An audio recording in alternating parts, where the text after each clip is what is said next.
So, welcome to another edition of Geoppetto's Cribs. Currently, this is the layout for my homestead in Project Zomboid. Um, right now, Valen is chilling in her downstairs bathroom. And let's take a look.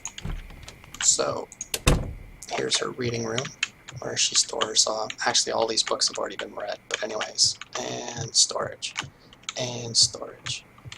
And more storage, all of which I think are empty because the majority of my storage are next door on the second floor. And I'll show you what I mean by that in a little bit. So I started off on day one, so I haven't been hit by the roaming hordes or anything like that. I'm still at a point where I still have running water and power. What I don't have is obviously any fresh foods like meats and cheeses and all dairy and stuff like that. That's all rotted. So I'm dealing with vegetables, canned foods, and obviously non-perishables. So yeah, I'm growing vegetables. Obviously I've got the broccolis and the potatoes, tomatoes, and cabbages and all that fun stuff. You'll see here through the walls that I've got everything boarded off wherever there's a door or a window on the outside of my house.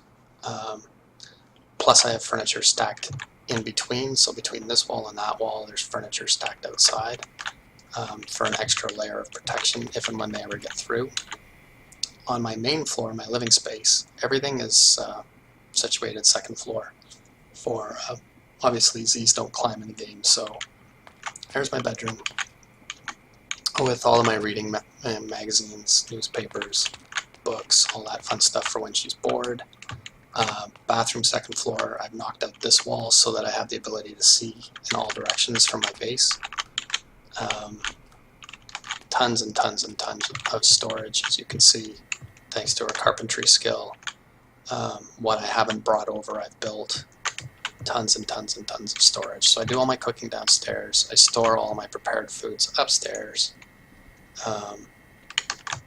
Yeah, and then on the outside, still within confines of my territory, you can see the fence on the outer, the actual log fences. So I've got all of this again blocked off. Like I said, anywhere where there's a door or a window, it's blocked off. And again, there's furniture on the inside, plus sometimes stacked on the outside as well, just because I have excess. Just for extra layer of protection. On the upstairs, I'll show you the outside, which is where I do obviously all of my growing, which I don't have to the same degree that I used to. I went a little bit overboard, hence the reason I've got rows and rows of soil. It's way too much food for one person.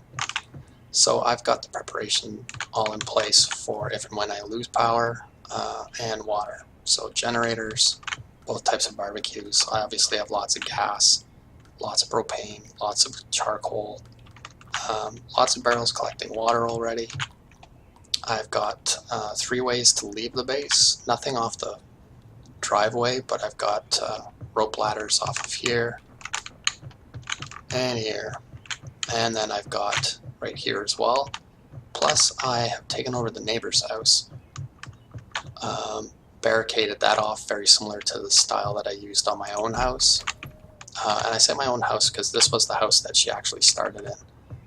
I lucked out. It's a great location.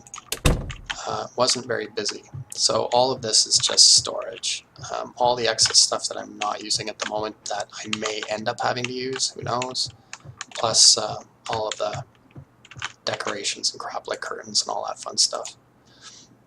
Basement, again, all barricaded off, similar to the other style, but open. I don't have anything in here as of yet. I haven't had any need for the additional storage at this point.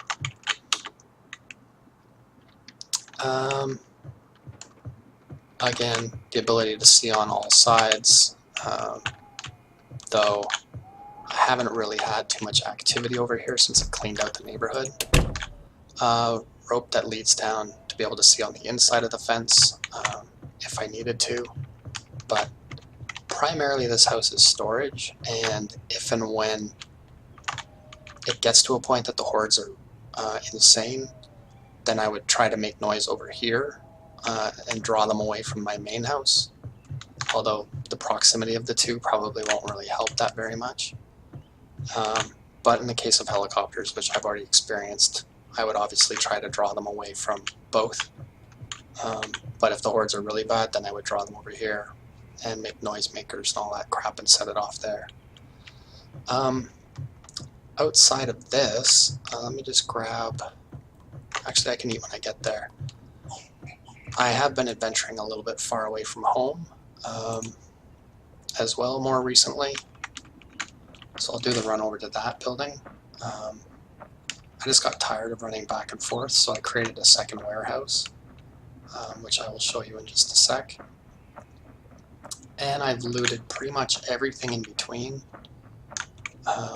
Most of these homes have all been looted, primarily for food supplies and the core things like gas and propane and all that fun stuff. And, you know, chance to build up your skills, disassembling all of your radios and all of that, your televisions, all of that stuff to get the electrical skill up.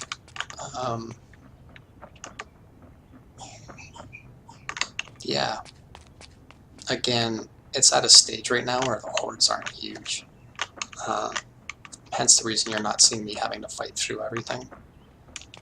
I've been through all of the warehouses, I've been through the schools. Everything that you see has already been dealt with between here and there, plus quite a bit of the surrounding area. I've seen other people streaming on months into the game instead of starting where I started. That does not look like fun. At any rate, here's my second location, which I use as just a secondary base of operations for around here. Same sort of deal, second floor entrance only. Tons and tons of storage here. Much smaller space, but very similar in methodology, I suppose. Barricaded on the inside, barricaded. I don't have the outside barricaded to the same degree, just time restraints. I haven't bothered to put up the same kind of fence work. And you can cook in microwaves the same way you can use stoves, so if I need to cook, I've already started smaller scale vegetables over here. Plus I have a propane barbecue as well for if and when I need that. So I can pretty much do the same thing over here, just on a much smaller scale than what I have at my main base of operations. And yeah, that's pretty much it for Project Zomboid at this point. I may start another game at some point to see what the hardcore hordes are like, but for now I've very much enjoyed building up from day one. It's been somewhat relaxing, and at the same time, again, once you start to getting to heavier populated areas, it gets a little bit more stressful. At any rate, cheers for watching. I stream every night on Twitch. You can follow the links and various mumbo jumbo like that to come hang out with the community. And if you feel like leaving a comment, please do so. If it's about the sound quality of the clicking and clacking, don't bother leaving it. I'll just delete it because I don't feel like being trolled for the fact that I have limited hardware. At any rate, thanks for watching, and hope to see you live sometime. Cheers. And cut. All right.